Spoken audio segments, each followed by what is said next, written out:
Eres manos del Señor. Padre, te damos muchas gracias en esta mañana. Gracias por tu amor, tu fidelidad con cada uno de nosotros. Gracias por tu fidelidad con tu pueblo Israel. Y gracias porque tú eres un Dios inmutable. Tú no cambias. A través de las generaciones tú sigues siendo el mismo. Y lo podemos constatar porque tú has cumplido con cada una de tus palabras, de tus pactos y tus promesas con tu pueblo.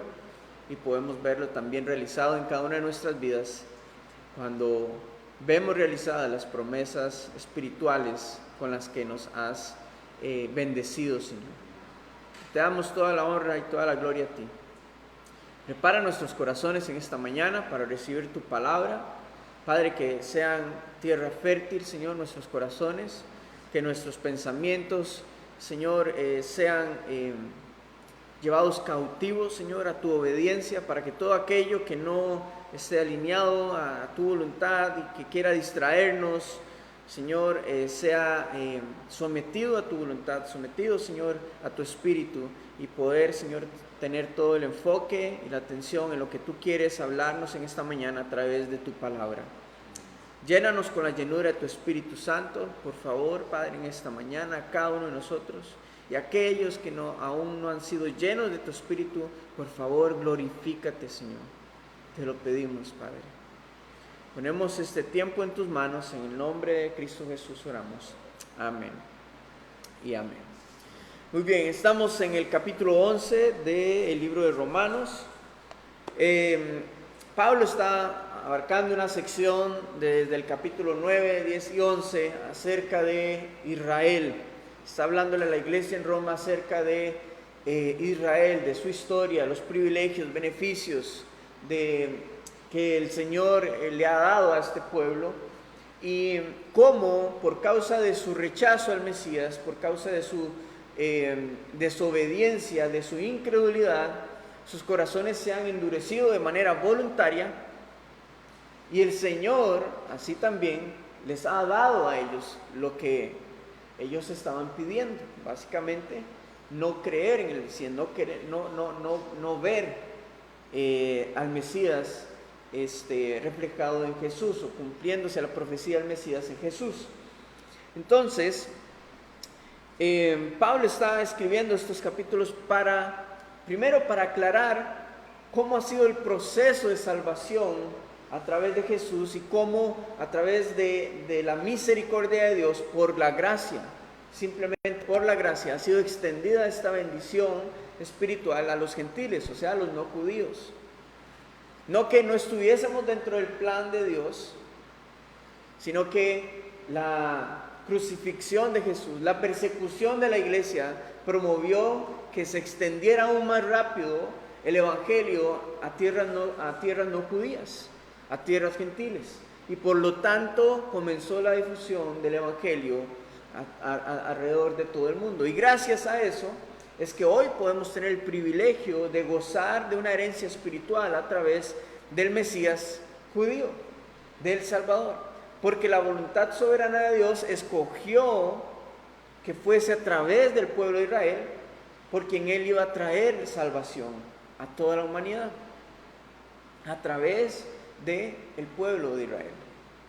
Entonces, Pablo está argumentando en estos capítulos que el pueblo de Israel, a pesar de sus obras, de su negación, de su resistencia a Dios, y que a través de la historia ha buscado la idolatría, dándole la espalda a Dios en múltiples ocasiones, Dios ha sido paciente con ellos, ha sido misericordioso con ellos. Dios les ha salvado muchas veces, múltiples veces a través de toda la historia, porque encontramos o entendemos de que Dios no es por obras que se guía, sino es por su soberana voluntad, por su plan soberano. Y como tiene un plan, sean las obras y las decisiones de los hombres que sucedan, sea lo que suceda, Él va a continuar bajo esta línea, no va a cambiar. Por eso Dios es inmutable, que eso es lo que quiere decir esta palabra, que Él no cambia, sigue siendo el mismo ayer, hoy, por los siglos. Él no toma decisiones arbitrarias o emocionales o por por capricho. Él tiene un plan y tiene un estándar bajo su plan, el cual se va a llevar a cabo a través del pueblo de Israel. Y la muestra de eso es que hoy podemos ver a esta nación que continúa siendo bendecida por Dios, a pesar de las decisiones de sus gobernantes, a pesar de la resistencia al Mesías, a pesar de la resistencia al plan salvador de Dios. El Señor lo sigue amando, lo sigue bendiciendo, sigue guardando a este pueblo, a esta nación, que están bajo sufrimiento de manera continua. Eso es otra cosa. Pero el carácter de Dios que podemos ver es su amor, su gracia y su misericordia hacia ellos. Entonces Pablo ha iniciado el capítulo 11 preguntando, ¿ha desechado Dios a Israel? Y él pone su vida como un testimonio vivo de que Dios no los ha desechado, porque lo ha salvado a él, lo ha redimido y ahora lo está usando. Porque hemos visto que Dios ha guardado un remanente a través de la historia, generación tras generación, un remanente, o sea, una pequeña porción de personas, de judíos, que han puesto su fe en Jesús, que han puesto su fe en el Mesías, desde tiempos antiguos, desde los patriarcas, cuando Dios les hizo las promesas y los pactos a Abraham, a Isaac, a Jacob, a las 12 tribus de Israel. Muchos en estas generaciones creyeron en la promesa de Dios, de un Salvador, en el carácter de Dios. Y esos son los remanentes que Dios ha ido guardando generación tras generación. Y actualmente hay un remanente también en Israel. Ahora, este es el testimonio que Pablo está hablando acerca de que Dios no ha desechado a esta nación, sino que los continúa amando y que va a cumplir sus promesas. Evidencia de eso es su historia.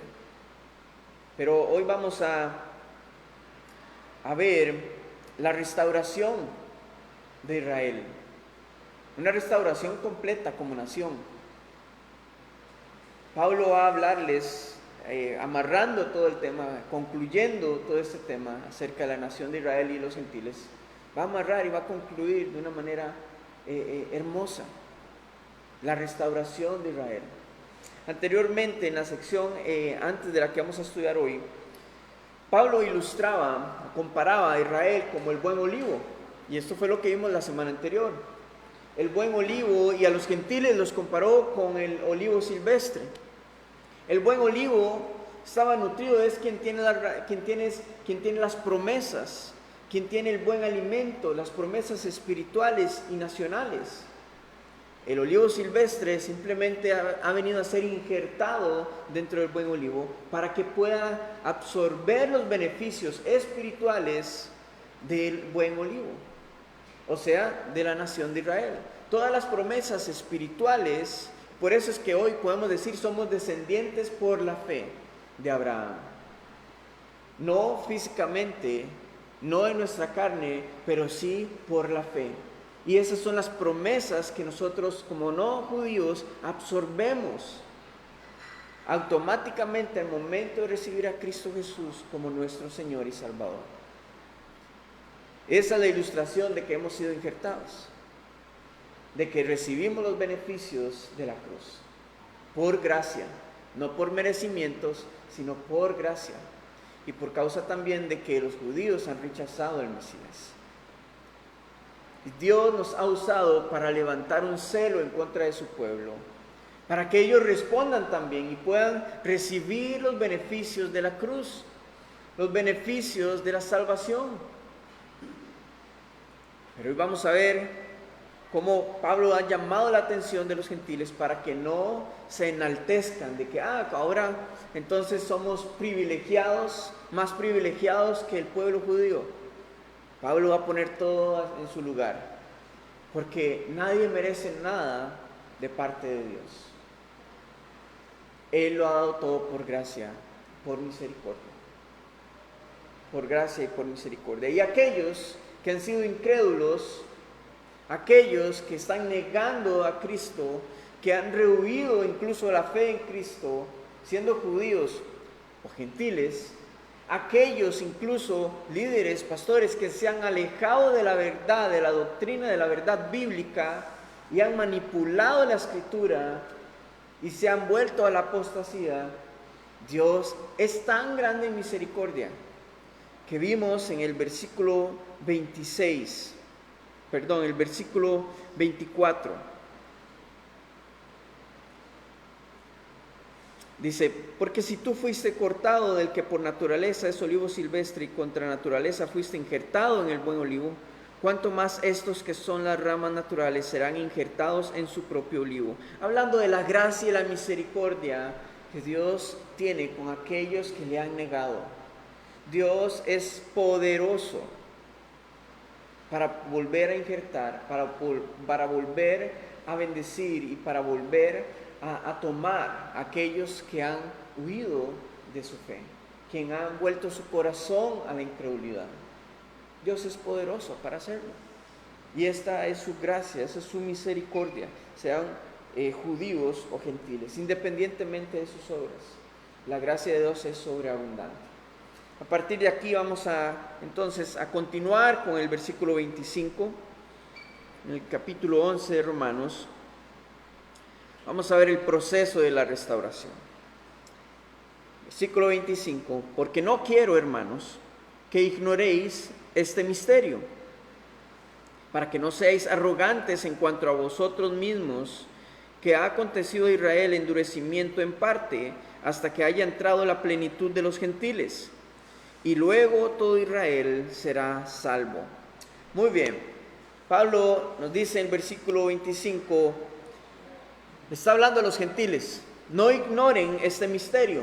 La palabra misterio es usada para referirse a cosas que estaban ocultas, que no habían sido reveladas en el Antiguo Testamento, pero que ahora en el Nuevo Testamento vienen a ser clarificadas, vienen a ser demostradas, vienen a ser reveladas.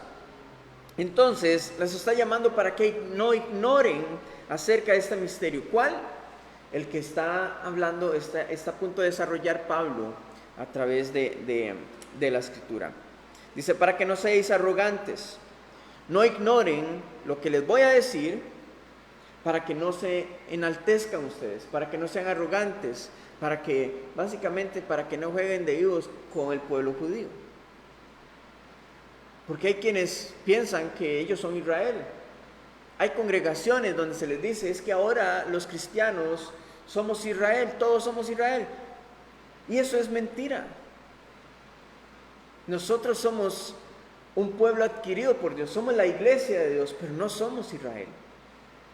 Ahora de ambos pueblos vino a ser uno, pero no para que llevamos el título de Israel, sino simplemente para que llevemos el título de hijos de Dios. Entonces Pablo les está diciendo, no ignoren este misterio que les voy a revelar o que les voy a decir, para que no sean arrogantes y no piensen que ustedes como gentiles tienen mayores privilegios que el pueblo judío. Y no es que ellos tengan más que nosotros, simplemente hay diferencias. Dios ha tratado de diferente manera con ambos pueblos, con su pueblo Israel y con los gentiles, con el mismo propósito de que nadie se pierda, sino que todos se salven. Continúa diciendo, ¿cuál es el misterio? Que ha acontecido a Israel endurecimiento en parte. Capítulos anteriores, recordemos, Dios vio la dureza del corazón de los judíos y por lo tanto les concedió o les dio espíritu de estupor, que es una ceguera espiritual. Y no porque Dios quisiera dárselas, sino simplemente porque Él les dio lo que estaban pidiendo. Ellos no querían ver al Mesías reflejado en Jesús, o no querían a Jesús como el Mesías. No querían ver el cumplimiento de la palabra, de la profecía. Por lo tanto, estaban rechazando a Dios, a su plan y a su Hijo. Por lo tanto, se les dio entonces esta ceguera espiritual para que no vieran, para que no oyeran, para que no comprendieran. Pero no porque fuese la voluntad de Dios, sino porque ellos estaban insistentemente negando la voluntad de Dios, la manera en la que Dios quería salvarlos. Ahora, acá debemos entender que este endurecimiento es en parte, y como lo que nos está diciendo Pablo es que este endurecimiento va a ser temporal, va a ser parcial en el pueblo judío, porque llegará el momento en donde todos van a volver su corazón a Cristo Jesús. ¿Cuándo? Hasta que haya entrado la plenitud de los gentiles. Y atención a esto, porque no nos está diciendo que Dios tiene un número de personas que van a ser salvos. No está diciendo de que Dios solamente va a salvar a algunos, sino que dentro de la sabiduría y el conocimiento previo de Dios, Él ya conoce cuántos gentiles van a volver su corazón a Cristo. Es muy diferente, ¿verdad?, a decir que Dios va a salvar solo a unos. No, es que Él ya conoce, dentro de su conocimiento, cuántos van a entregar su vida al Señor. Él ya lo conoce, dentro de su conocimiento omnisciente, dentro de su sabiduría. Y hasta que este número se complete, ese número que solamente Dios conoce, se complete, entonces, versículo 26, luego todo Israel será salvo. Muy bien, ahora, cuando esto suceda, de que se complete ese número que solo Dios conoce, de nuevo, no porque sea su voluntad, sino porque Él ya conoce. Recordemos que el plan soberano de Dios de salvación es para todos. Es una invitación para todos. Pero se le ha otorgado una responsabilidad al hombre de responder a ese llamado de salvación. Se nos ha dado el privilegio de escoger creer en Él o no. Tenemos esa responsabilidad. Entonces Dios ya conoce quienes han tomado su decisión de creer en Él. Su voluntad es que nadie se pierda, que todos se salven. Pero Él no obliga a nadie para que acepte su salvación. Ahora, este proceso sucederá durante la era de la iglesia, que es en la que estamos actualmente. ¿Cuándo termina la era de la iglesia? Cuando el Señor venga por su iglesia y nos tome, como dice Pablo en 1 Tesalonicenses capítulo 4, seamos arrebatados juntamente con Él en las nubes. En ese momento termina la era de la iglesia y comienza otro tiempo profetizado en la Escritura, dentro del plan de Dios. Y son 7 años de tribulación, o conocemos como la gran tribulación. En ese tiempo el Señor volverá su mirada plenamente a Israel para tratar directamente con ellos su incredulidad, para disciplina, pero al final de este tiempo, entonces, todo Israel será salvo. Ahora, no está diciendo de que todos los judíos de las generaciones anteriores van a ser redimidos, sino aquellos que sobrevivan durante este tiempo. Y aquí hay muchísimo más para desarrollar, pero usted puede ir al libro de Apocalipsis, de cómo Dios durante ese tiempo levantará a 144,000 judíos, quienes predicarán el Evangelio en Israel y alrededor del mundo, porque esa es la gracia y misericordia de Dios, que aún prevalecerá en ese tiempo, dándole el último chance a todos aquellos que quieran volver su corazón al Señor. Y durante ese tiempo habrá mucho sufrimiento, sí, pero a los que vencieren les otorgará salvación eterna. Ahora, para poder tener un poco más amplio nuestro contexto, terminamos de leer el versículo 26. Dice, como está escrito, vendrá de Sión el libertador, que apartará de Jacob la impiedad, y este será mi pacto con ellos, cuando yo quite sus pecados. Esta es la promesa, este es el pacto de Dios. Quitará sus pecados. Y no porque simplemente los va a quitar, sino porque ellos vendrán a arrepentimiento y entregarán su vida al Señor.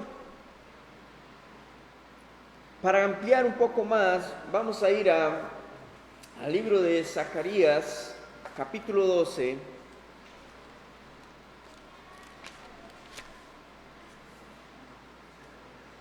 Zacarías, capítulo 12, versículo 9.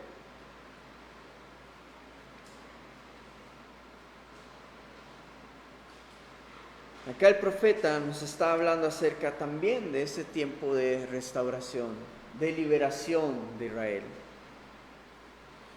Está refiriéndose al mismo tiempo, el tiempo de la segunda venida del Señor.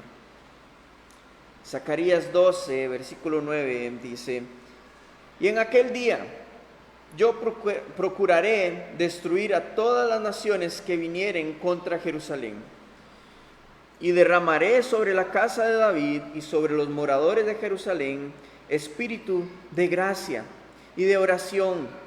Atención a esto. Y mirarán a mí, a quien traspasaron, y llorarán como se llora un hijo unigénito, afligiéndose por él como quien se aflige por el primogénito. En aquel día habrá gran llanto en Jerusalén, como el llanto de Hadadrimón en el valle de Megiddo. El punto acá, ¿quién es aquel a quien traspasaron? Nuestro Señor Jesucristo. En aquel día de su segunda venida, todos ellos lo mirarán. Y nos dice en Apocalipsis que exactamente todo ojo le verá cuando Él regrese, cuando Él venga a su segunda venida. Todo ojo le verá. Y entonces habrá gran luto, gran llanto en toda Jerusalén, pero no por el castigo, sino por el arrepentimiento y el dolor en su corazón por haber negado por tanto tiempo al Mesías, a Jesús, y haberle crucificado sin entendimiento. Entonces sus corazones vendrán a postrarse completamente delante de Él. Y entonces todo Israel, como nación, ya no un remanente, ya ahí pasará de ser un remanente a toda la nación, vendrá y entregará su vida a Cristo Jesús, y todo Israel será salvo. No puedo ni imaginarme, aparte de que no estaremos contemplando todo esto, en parte, probablemente, pero que toda la nación de Israel vuelva su corazón a Cristo. Wow, es algo increíble. Pero ha sido anunciado miles de años atrás. Miles de años atrás ya ha sido anunciado. En Mateo capítulo 23, nuestro Señor habla también de este tiempo. Mateo capítulo 23.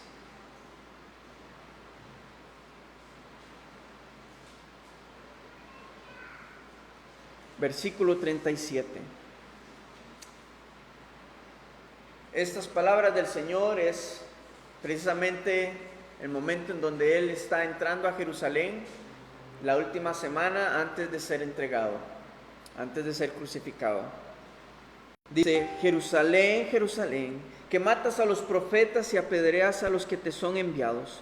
¿Cuántas veces quise juntar a tus hijos como la gallina junta a sus polluelos debajo de sus alas, y no quisiste? He aquí vuestra casa os es dejada desierta. Tiempo de la tribulación os es dejada desierta. Porque os digo que desde ahora no me veréis, hasta que digáis: bendito el que viene en el nombre del Señor.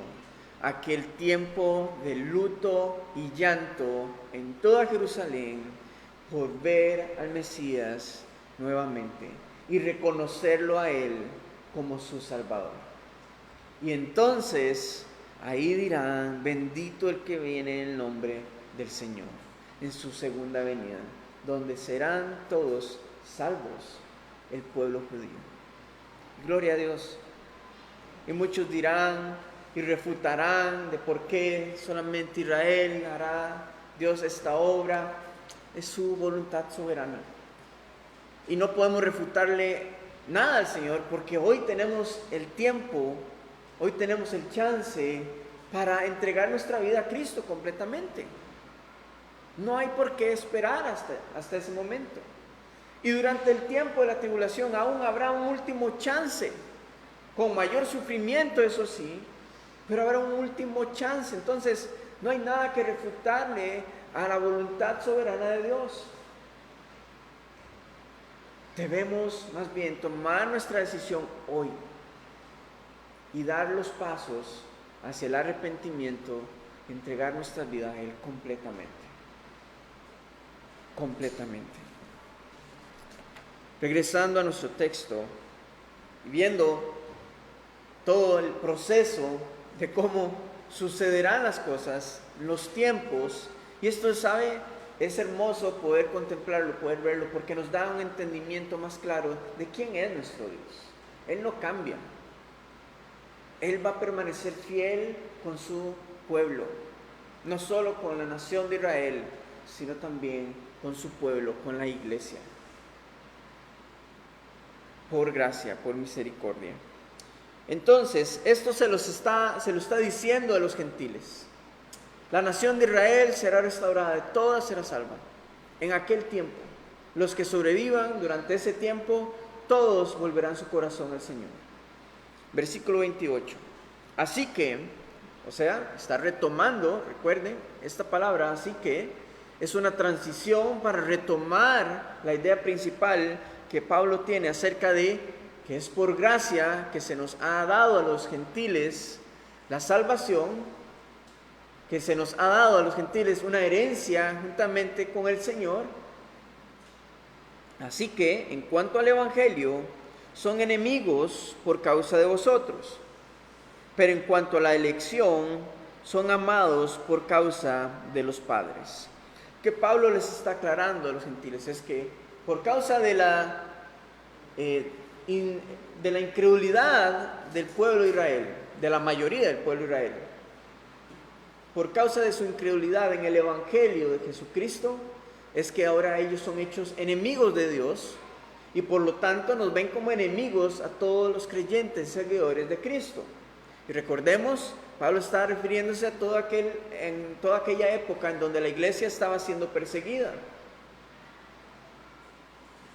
Pero, de acuerdo al Evangelio, ellos son enemigos, pero de acuerdo con la elección de Dios, su elección soberana de que llevará a cabo su plan de salvación a través del pueblo de Israel, ellos son amados por causa de los padres, o sea, por causa de los pactos y las promesas que Dios ha hecho con Abraham, Isaac, Jacob y el pueblo de Israel, con sus 12 tribus,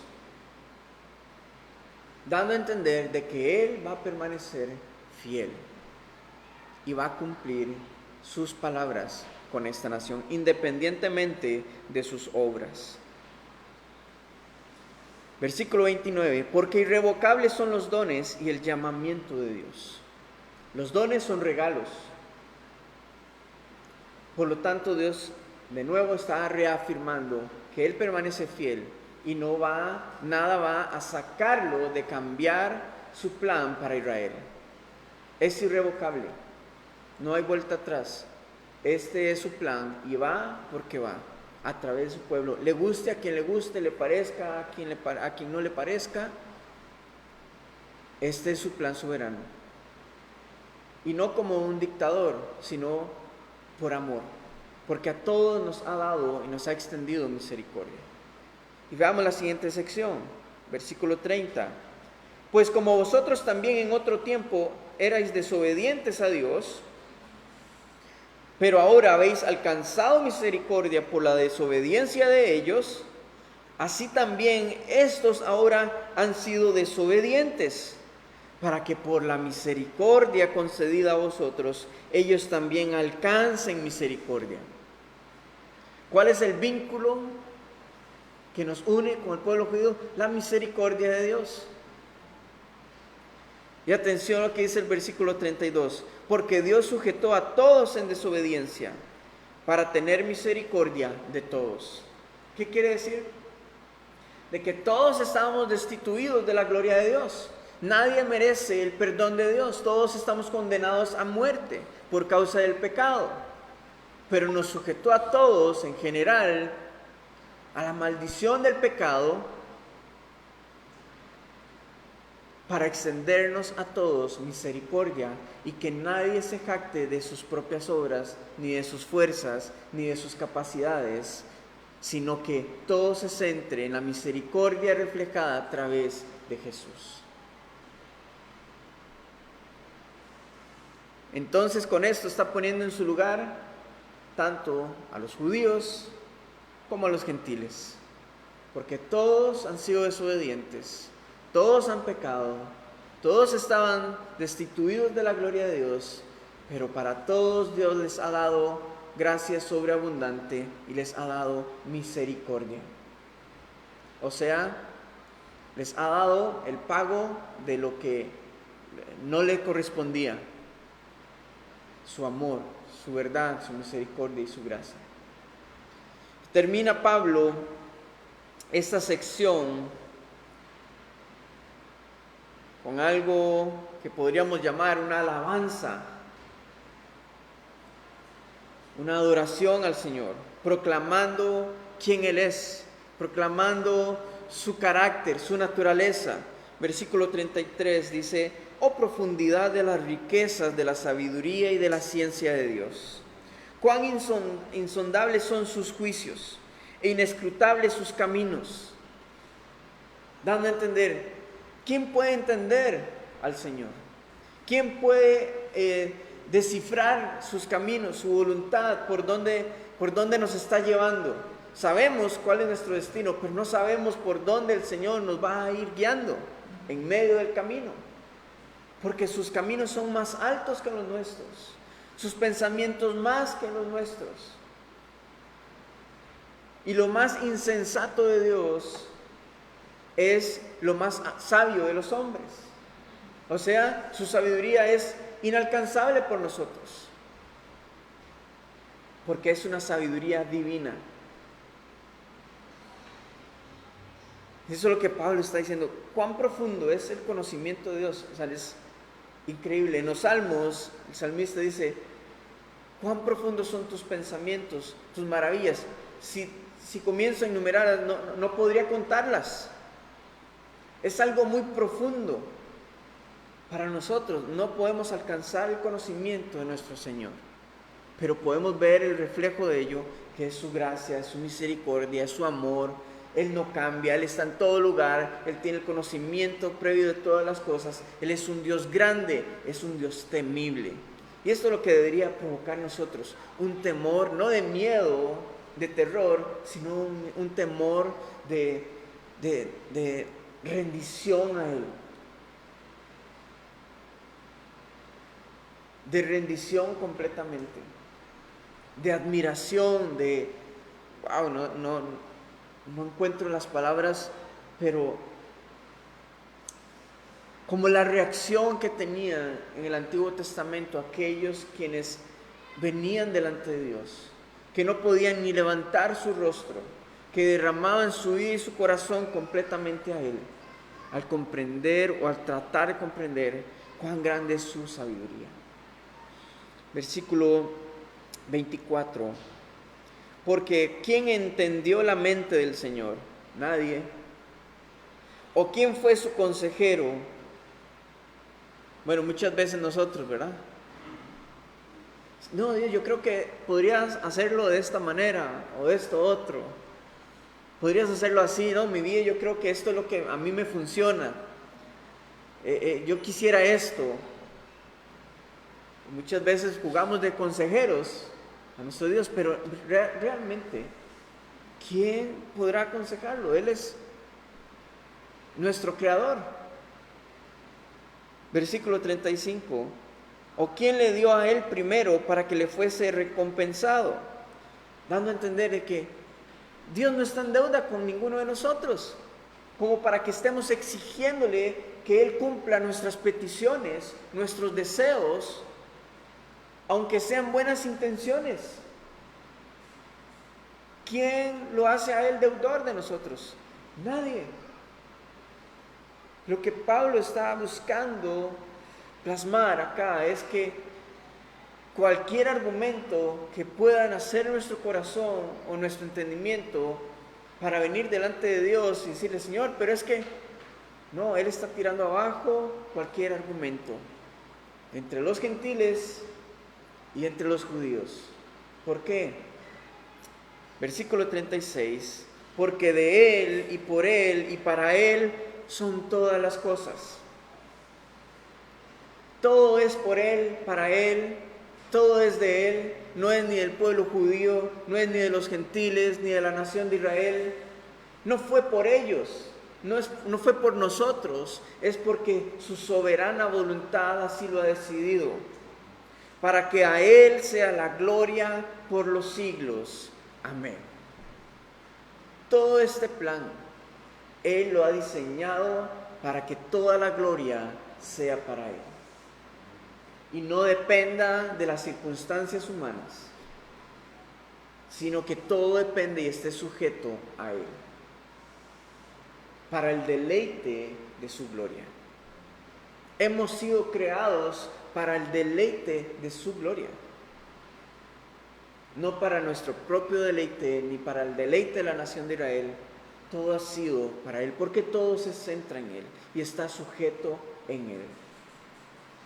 Entonces, vemos su poder soberano, y Pablo está amarrando este tema, la soberanía de Dios, la responsabilidad de los hombres, pero que aún así Dios permanece fiel a pesar de las decisiones de los hombres, a sus promesas. O sea, vemos tantas características de su carácter y de la naturaleza de nuestro Dios. Estamos conociéndolo. No cambia, es soberano, es poderoso, tiene un plan eterno, es creador, tiene dominio sobre todas las cosas. Y ese es el Dios que habita en nuestros corazones. Ese es el Dios que ha decidido salvarnos por gracia y misericordia. Gloria a Dios por esto. Y hermanos, vean qué grande es la misericordia de Dios y cuán fiel es a su palabra, que ninguna etnia ni ninguna nación a través de toda la historia, después de haber pasado 400 años de esclavitud, alrededor de 2000 años entre dispersión, entre deportaciones como en el tiempo de Babilonia, ninguna etnia ni ningún pueblo se ha mantenido después incluso de haber sido dividido, como las 12 tribus de Israel que se han dividido, después de un holocausto más cercano a nuestros tiempos. Ninguna etnia ni nación ha podido ver realizado tantas promesas y profecías que están en la palabra de Dios como el pueblo de Israel, que incluso después de alrededor de 4000 años han regresado a la tierra a la que Dios prometió a Abraham, a Isaac y a Jacob. Nadie, ninguna etnia, ningún pueblo, ninguna nación. Y hoy estamos presenciando y evidenciando todo lo que está en el Antiguo Testamento, en parte del Nuevo Testamento. Lo estamos viendo realizado. ¿Cómo no creer que la palabra de Dios es inspirada por Él? ¿Cómo no creer que Él es el único Dios verdadero? Y que Él es fiel y digno de nuestra alabanza y de nuestra adoración. Y así como ha permanecido fiel con su nación, Él permanece fiel también con cada uno de nosotros, porque lo ha dicho en su palabra. Amén. Gloria a Dios. Padre, gracias por esta mañana donde hemos aprendido de tu palabra, hemos sido alimentados por ella. Señor, gracias por la convicción de tu Espíritu Santo que nos guía a toda verdad y que podemos, Señor, vernos invitados y animados a alabar y exaltarte a ti con todo nuestro ser, con todas nuestras fuerzas, con toda nuestra mente. Gracias, Señor. Bendecimos, bendito Señor, tu nombre. Padre, glorifícate en tu nación, glorifícate en la nación de Israel. Y oramos por ellos, por gracia y por misericordia, Señor, para ellos. Por aquellos que aún están cerrados y sus corazones endurecidos, para que tú, Señor, seas quien cambie los corazones de piedra por corazones de carne, y que abran sus corazones a ti, Señor. Porque si hemos visto las maravillas que tú has hecho por causa de su desobediencia, dándonos salvación a los gentiles, cuánto más cuando venga la restauración completa de tu pueblo, Señor. Te damos toda la honra y la gloria a ti, Padre. En el nombre de Cristo Jesús oramos. Amén y amén.